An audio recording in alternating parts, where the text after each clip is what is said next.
Hello friend, कैसे हैं आप सब लोग। उम्मीद करता हूँ आप सभी लोग बहुत बढ़िया होंगे। मैं के आर सैनी आप सभी का स्वागत करता हूं। दोस्तों आज वीडियो में बात करने वाले हैं ग्रुप डी की एक्सपेक्टेड कट ऑफ के ऊपर। जी हाँ दोस्तों, आप में से कई सारे साथी कमेंट्स वगैरह के माध्यम से पूछते रहते हैं कि सर ग्रुप डी की इस बार कट ऑफ क्या रह सकती है। देखिए आज इस वीडियो में बात करने वाले हैं पीईटी और फाइनल सिलेक्शन के लिए कितने मार्क्स जरूरी है और 7 बड़े कारण बताने वाला हूँ कि कट ऑफ आपकी इस बार भी ज्यादा नहीं रहने वाली है। इतने मार्क्स है तो आपका सिलेक्शन पक्का है। कम्युनिटी वाइज कट ऑफ के ऊपर बात करेंगे। साथ दोस्तों 60,000 प्लस नई वैकेंसी की जो बात चल रही है वो रियल है या फिर फेक है, इन सब के रिगार्डिंग बात करने वाले हैं। वीडियो काफी इंफॉर्मेटिव रहा है, वीडियो को लास्ट तक जरूर देखिएगा। सबसे पहले तो 7 मुख्य कारण बताता हूं कि आपको इस बार कट ऑफ कम क्यों रहेगी।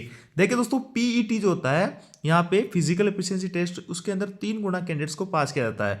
32,438 आपकी पोस्ट है, इसका 3 गुना अगर करते हैं तो 97,300 प्लस कैंडिडेट्स यहाँ पे निकल के आते हैं। तो इतने सारे लोगों को यहाँ पे पीईटी के लिए क्वालिफाई किया जाएगा। तो पीईटी की जो कट ऑफ है जाहिर सी बात है कि यहाँ पे कम रहने वाली है। उपस्थिति जो दोस्तों आपने देखा होगा विभिन्न जो न्यूज़पेपर है उनमें यहाँ पे उपस्थिति कहीं 46% है, कहीं 52 है। तो एवरेज यहाँ पे 50% के करीब जो आपकी उपस्थिति अटेंडेंस निकल के आ रही है। यानी कि 1 करोड़ के आसपास जो फॉर्म भरे हुए थे, 50 लाख कैंडिडेट्स यहाँ पे एग्जाम देने वाले हैं। हालांकि कोई नई बात नहीं है, सारे एग्जाम्स में ऐसा होता है, 100% उपस्थिति कहीं भी नहीं होती है। और देखिए तीसरा जो है मोटा कारण यहाँ पे फेज वाइज एग्जाम नॉर्मलाइजेशन जो है आपका हमेशा जो होता था वो इस बार कम होगा, क्योंकि फेज वाइज आपके एग्जाम हो रहे हैं। यहाँ पे 4 से 5 जो आरआरबी उनका एक साथ एग्जाम कंडक्ट कराया जा रहा है। पहले क्या होता था, सभी जो 16 आरआरसी है उनका एक साथ जो एग्जाम कंडक्ट कराए जाते थे और उनका जो है एक साथ नॉर्मलाइजेशन होता था। तो ऐसे में काफ़ी सारी शिफ्ट हो जाती थी और उनमें काफ़ी सारा वेरिएशन होता है, कोई हार्ड शिफ्ट रहती थी, कोई ईजी हो जाती थी।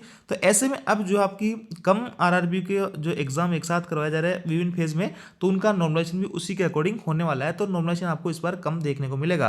पेपर का जो लेवल है दोस्तों वो मॉडरेट टू हाई है। यहाँ पे लो लेवल के पेपर नहीं आ रहे हैं। करंट जीके के अच्छे खासे क्वेश्चन पूछे जा रहे हैं। तो यहाँ पे नंबर ऑफ जो क्वेश्चन अटेम्प्ट करने की बात है तो वो इतने ज़्यादा नहीं हो पा रहे हैं। पेपर जो है यहाँ पर आपका थोड़ा सा लेंदी दिख रहा है। पिछले जो कंपैरिजन में पिछले जो पेपर हुए थे 2018-19 के, उनसे यहाँ पे लेंदी पेपर है, तो वो भी एक बड़ा जो है प्रभाव डालेगा कट ऑफ के ऊपर।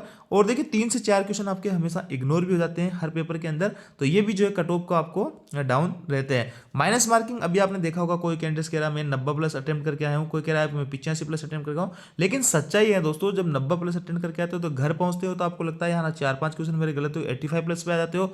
85 थोड़े दिन बाद में जब आपके आंसर क्यू अगर आती है तो आप जो यहाँ पे 80 पे पहुंच जाते हो। और 80 पे पहुंचते हो तो फिर आपका जो 90 जब आप करके आए और 80 आपके सही हो रहे हैं, तो यहाँ पे 10 क्वेश्चन जो है आपके गलत हुए, उनकी माइनस मार्किंग भी, तो आप यहाँ पे 76-77 के ऊपर पहुंच जाते हैं। जो 90 अटेंड कर रहा था वो बंदा 76-77 पे कैसे पहुंच रहा है। इसी तरीके से यहाँ पे ये सभी लोगों के साथ में होता है, किसी एक पर्टिकुलर की मैं बात नहीं बता रहा हूँ। और यहाँ पे देखिए दोस्तों कई सारी भर्तियां आपकी एक साथ, ये भी एक मोटा फैक्टर यहाँ पे रहने वाला है। जैसे किसी भाई का टेक्नीशियन में होगा, एलपी में होगा या एनटीपीसी वगैरह में होगा, तो वो जो ग्रुप डी को यहाँ पे स्किप कर देगा। तो कई सारी भर्तियां एक साथ यहाँ पे पैरेलल चल रही है, तो उसका भी जो साथी मान लो जिसने जेई में सिलेक्शन ले रहा है या एलपी में सिलेक्शन हो रहा है तो ग्रुप डी में भी सिलेक्शन ले लेगा। तो ऐसे में यहाँ से वो इस पोस्ट को ज्वाइन नहीं करेगा, तो पोस्ट की कट ऑफ जो है यहाँ से आपको डाउनग्रेड भी देखने को मिलेगी। एक बड़ा फैक्टर यहाँ पे रहने वाला। तो 7 मुख्य कारण मैंने आपको बताया है। इसके अलावा देखिए पिछली जो कट ऑफ्स वगैरह थी 2018-19 की, उनके ऊपर थोड़ा सा एनालिसिस कर लेते हैं कि कितने पोस्ट थी, कितने फॉर्म भरे गए। उसके बाद में आपको फाइनल यहाँ पे कट ऑफ बताने वाला हूँ। देखिए दोस्तों ये है आपका 2019 का डाटा। 2019 के अंदर आपकी जो वैकेंसी थी 1,03,000 प्लस वैकेंसी थी और 1,15,00,000 के आसपास यहाँ पे फॉर्म भरे गए थे। यहाँ पे मैक्सिमम जो फाइनल कट ऑफ की मैं बात कर रहा हूँ दोस्तों, पीईटी की मैं बात नहीं कर रहा, यहाँ पे फाइनल कट ऑफ, इसके अंदर नॉर्मलाइजेशन के मार्क्स भी एड है इन सभी के अंदर।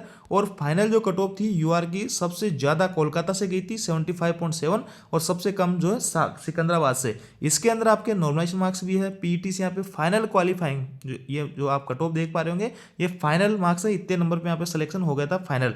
इसके अलावा दोस्तों ये इतनी कम कट ऑफ यहाँ पे इसलिए रही क्योंकि यहाँ पे पोस्ट अच्छी खासी थी और 1 लाख प्लस पोस्ट थी। और इधर 2018 की अगर मैं बात करूँ तो यहाँ पे 62,000 प्लस पोस्ट थी और आपकी 1,89,00,000 के आसपास, यानी 2 करोड़ इसमें फॉर्म भरे गए थे। और यहाँ पे यूआर की जो है फाइनल कट ऑफ 82.14। यहाँ भी दोस्तों इसके अंदर नॉर्मलाइजेशन मार्क्स भी एड है। ऐसा जरूरी नहीं है कि यहाँ पे मान लो किसी बंदे के मान लो 75 आए और नॉर्मलाइजेशन 6-7 नंबर बढ़ गए हो तो उसका 82 यहाँ पे पहुंच गया हो। ये यहाँ पे फाइनल कट ऑफ थी 82 और 71 जो है यहाँ पे CR मुंबई की सबसे कम थी। तो ये फाइनल कट ऑफ दोस्तों, और PET की जो इससे भी कम कट ऑफ यहाँ पे देखने को मिलती है, क्योंकि 3 गुना कैंडिडेट्स को यहाँ पे पास किया जाता है। तो इस तरीके से अब अपन बात करते हैं कि 2024 के अंदर 32,438 पोस्ट है, तो उनकी कट ऑफ किस हिसाब से रह सकती है। दोस्तों आपको अफवाहों पे बिल्कुल भी ध्यान नहीं देना है कि कोई कह रहा है कि मैंने 80 कर लिया, कोई कह रहा है कि मैंने 90 कर लिया। आपको कोशिश करना है मैक्सिमम क्वेश्चन जो है आपको सही सही करना है, और जहां पे 50-50% आपको लगे उसी क्वेश्चन में आपको तुक्का लगाना है। यहाँ पे देखिए मैं कट ऑफ की बात कर रहा हूँ, यहाँ पे आपकी कैटेगरी है, और मोस्ट प्रोबेबली चांसेस है कि यहाँ पे 1-2 नंबर का वेरिएशन हो सकता है, या किसी किसी जोन का यहाँ पे ऊपर नीचे हो सकता है। बाकी मैक्सिमम जोन की जो कट ऑफ है जो मैं आपको बता रहा हूँ वो यहाँ पे रहने वाली होगी। तो देखिए UR ये आपकी कैटेगरी है, UR OBC EWS SC ST और CCA, और इधर जो है PET के लिए, यानी यहाँ पे 3 गुना कैंडिडेट्स। यहाँ पे आपका फाइनल सिलेक्शन नहीं हुआ, याद रखिए यहाँ पे आपका फाइनल सिलेक्शन नहीं हुआ है, एक पोस्ट के लिए 3 कैंडिडेट्स यहाँ पे फिर भी रहने वाले हैं। तो UR की जो कट ऑफ है किसी भाई के ये स्कोर बन रहा है, तो वो PET के लिए अपने आप को सेफ मान सकता है दोस्तों। और OBC वाले भाई के ये स्कोर बन रहा है 72 से 74, वो अपने आप को सेफ मान सकता है। AWS में 68 से 70 है, SC में 62 से 66 है, और 58 से 62 ST का है, और 53 से 57। यानी मैं बात करूँ तो किसी भी कैटेगरी में हो आप 50 प्लस 50 55 प्लस आपकी PET के लिए कट ऑफ रहने वाली है। और देखिए अगर फाइनल सिलेक्शन की मैं बात करूं तो आपको 4 से 5 नंबर की यहाँ पे लीड होनी चाहिए, क्योंकि दोस्तों मानता हूं कि PET के अंदर 3 गुना जो कैंडिडेट्स होते हैं उनमें कई सारे कैंडिडेट्स फेल भी हो जाते हैं, जैसे किसी से रनिंग नहीं होती है, किसी से जो वजन वगैरह उठता है वो है, कोई सारे PET को स्किप कर देते हैं। लेकिन फिर भी आपको 4 से 5 नंबर की लीड यहाँ पे रखनी होगी। तो फाइनल सिलेक्शन के लिए यहाँ पे ये जो भी मार्क्स है इनमें 5-5 मार्क्स आप जो है यहाँ पे ऐड कर ले। जैसे कि यहाँ पे 78 है, तो यहाँ पे अगर किसी भाई के 80 प्लस मार्क्स बन रहे हैं तो वो अपने आप को सेफ मान सकता है। UR के अंदर 81 82 मैक्सिमम जोन से हो सकता है, किसी किसी जोन की आपको एक आध नंबर ऊपर भी नीचे देखने को मिल सकते हैं, लेकिन ये आपकी कट ऑफ यहाँ पे मैं बता रहा हूँ, मैं अपने अनुभव के आधार पे काफ़ी सारा एनालिसिस करने के बाद मैं आपको बता रहा हूँ।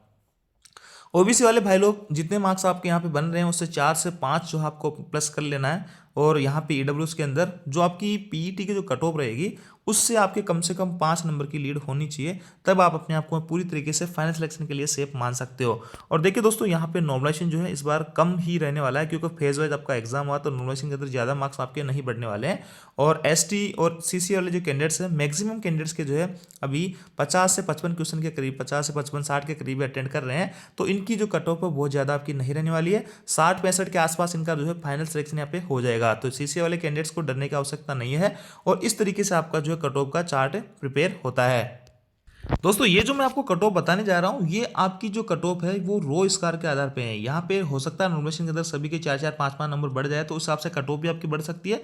लेकिन अगर आपका सारा कुछ माइनस काट पीट के इतना अगर बन रहा है आपका, तो आप PET के लिए सेफ हो, और इसमें 4 से 5 नंबर अगर आप ऐड कर लेते हो तो आपका फाइनल सिलेक्शन यहाँ पे हो जाएगा कैटेगरी वाइज। तो यहाँ से आपको क्लियरली समझ में आएगा किस हिसाब से मैंने बताया, ये आपका रो स्कोर के आधार पर बताया। हालांकि रो स्कोर का अभी पता नहीं लगेगा, जब आंसर की वगैरह आएगी तो सारी कुछ चीज़ें क्लियर होगी, लेकिन इतना अगर आपके स्कोर बन रहा है तो आपको डरने की आवश्यकता नहीं है। इसके अलावा दोस्तों एक जो चल रहा है कि 60,000 प्लस जो पदों पे आपकी ग्रुप डी की भर्ती देखने को मिलेगी इस बार, तो वो पूरी तरीके से फेक है। ये 2018 वाला जो नोटिफिकेशन था उसी को यहाँ पे एडिट वगैरह करके और आप लोगों के सामने सर्कुलेट किया जा रहा है, तो ये पूरी तरीके से फेक है।